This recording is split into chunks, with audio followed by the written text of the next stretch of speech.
Polly, come here.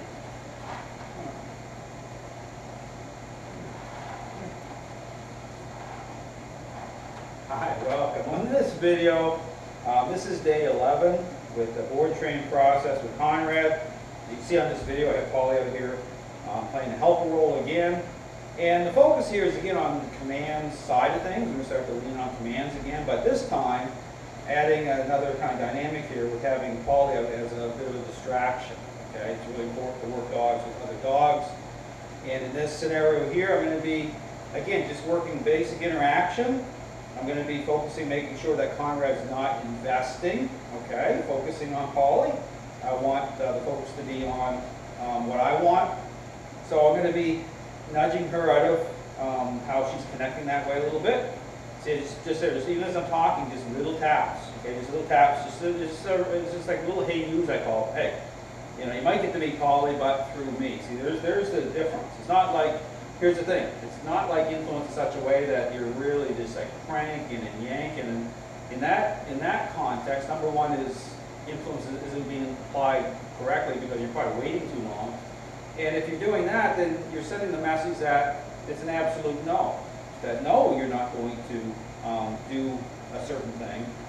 Because again, you're sending that type of a message at a high level. But that's just not generally not a good idea anyway to manifest influence at that level, because again, this is about being proactive. It's about it making sense to a dog being agreeable too, because here's the thing, is once you create a really good level of fade in, if there's a certain thing I don't want Conrad to do, I can communicate it and he's going to be agreeable without having to assert that type of influence, okay? It's just about being consistent. It's more about just being consistent and really just the same thing all the time, saying no in a certain way with how you're expressing through interacting and communicating, is that he's going to not do it.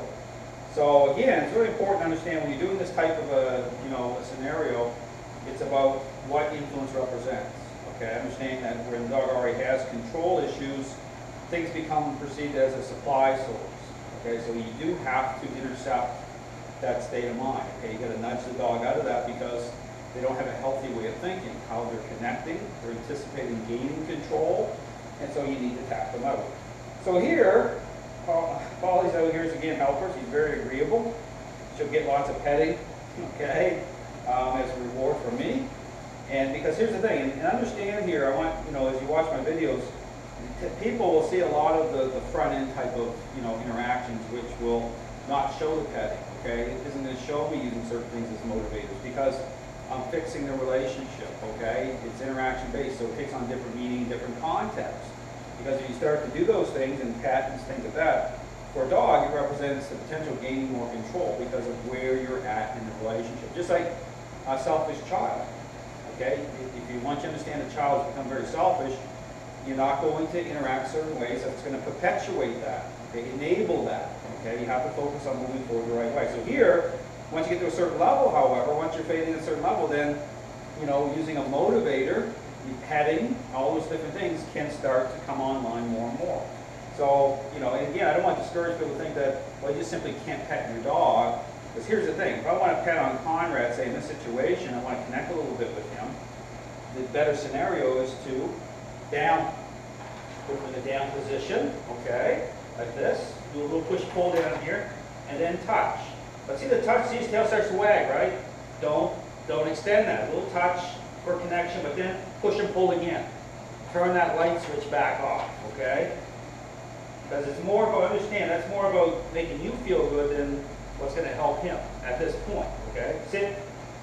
But again, I want people to understand that you can pet. Polly, come here. Polly, come here. You can pet your dog. And now with, say, Polly, a certain level, not a big deal, right? More agreeable, don't have a relationship problem at that level, and so you can kind of switch gears a little bit with how you're at the level you're touching. So understand that the positive part of this, and people are always looking to say, well, what's the positive because of what people is popular, right? Getting the pet all over your dog, that's an open door. Understand control, that's a problem.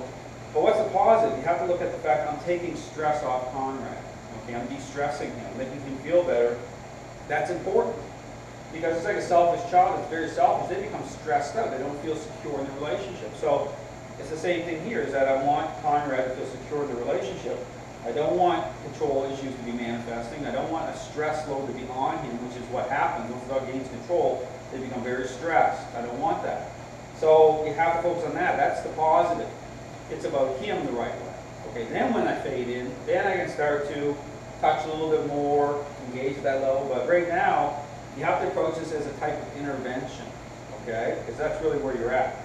So again, I'm going to start moving around with him a little bit, and again, using commands, but you know, with Paulie kind of following along a little bit at times, but using my spoken word a little bit here, the same as I did on the last video, but again, with Paulie kind of adding to the little bit to the challenge, or you know, a little bit advancing this method a little bit. So, okay, I'm gonna move out here, start moving a little bit. Paulie, I'm not too concerned about where she goes at this point. Bring them in. Down. Again, really still be assertive. I'm going to tap a little bit. Now here's the thing. Now that Paulie's out here, I'm going to nudge a little bit, even when he's down here a little bit, to make sure he's not investing. See the little nudges? Very agreeable to it. But I just communicating with him. Paulie, come on, around here. Multitask. See his tail's wagging here, right? It's getting a little bit like, okay, Paulie's coming up pretty close here. But just like the exercise I did with walking two dogs, okay, I'm fading in, I'm the pivot point.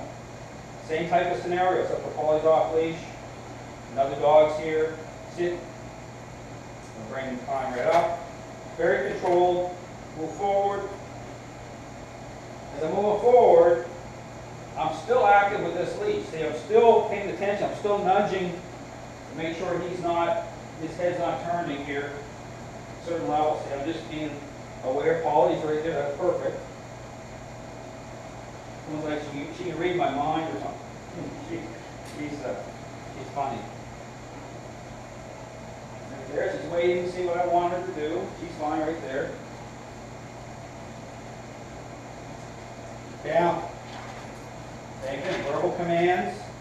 So I'm going to tap a little bit here.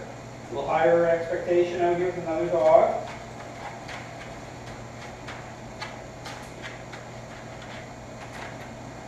I also have another dog over here. Tiny's around the corner too. Moving around a little bit, that's fine. So this area's filled full of dogs here this morning. Sit. And I'm just relaxed, okay? I'm just relaxed.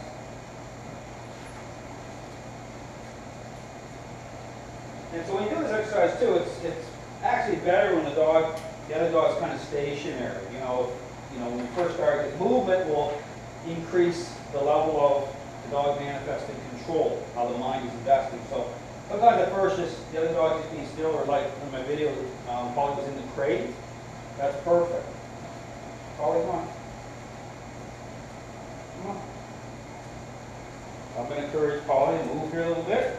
So I'm going to see how this sets things off a little bit more. Movement, right? Coming up around Conrad. Come here, Paulie. Same thing.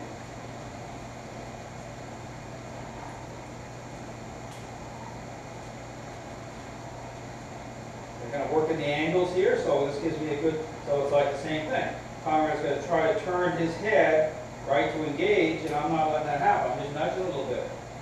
I'm just communicating with him, hey, don't overinvest here. He's looking a little bit, I'm not trying to get too, but I'm just like nudging him out of that to say, this is a reminder about who's in control here. Because again, this is where you get dogs set off. You know, once they get that lock, it's like a guided missile, and then I call it, even pit bulls, I call it, they'll flash over, which means it'll happen so quickly that how they're expressing aggression and control that you won't see it coming. You won't see the buildup. It's almost like it's so fast. This is why some dogs it's even more important. See how I'm working these angles? Because especially when you're working with pit bulls of some breeds, you want to do an offset like this so they have to turn their head. It's going to give you more information as to what they're thinking. Whereas you go straight on, and then they're increasing, and you're not even realize what's about to happen. The next thing you know, they're flashing over, right? So wherever in doubt, try to work it so that you have a little bit of these angles going on, so the dog's going to turn his or her head a certain way, and then you know, and then you can interrupt that. You know, to set that standard, okay, to establish that foundation and say, hey, Don't even think it. Okay, don't even think it.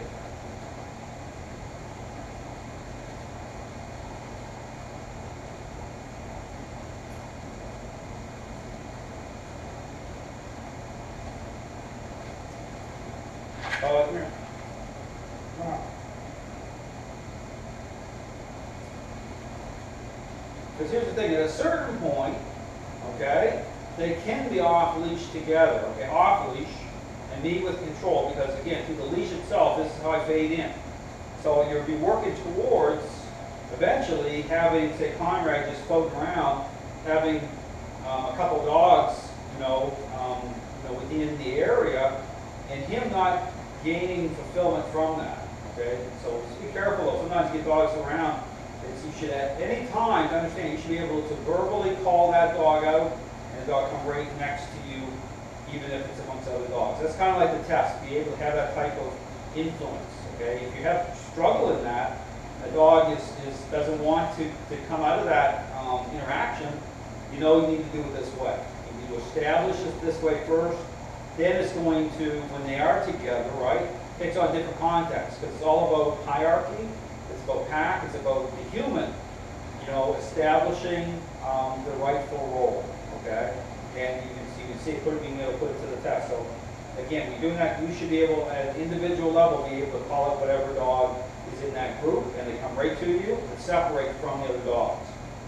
Okay, then you can say, okay, that's fine, things are going on well. So it's really important to understand how to establish that. So again, this exercise here is a great exercise because again, it's ramping things up a little bit. There's times here again, I'm going to have to assert some influence in terms of how I'm bringing influence on to Conrad and reinforce. Down.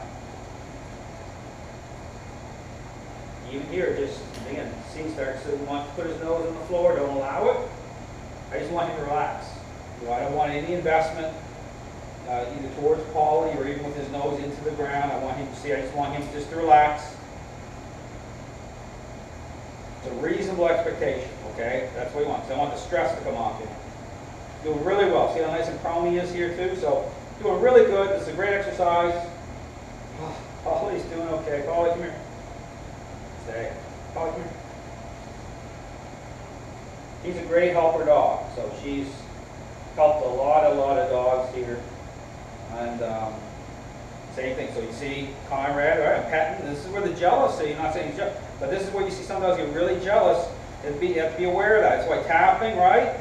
Pay attention. If you're ever doing that with another dog, you see the other dog start to get a little too intense, you have to interrupt that. So you have to multitask. You have to kind of make sure that you're focused on both, what's happening with both dogs at the same time.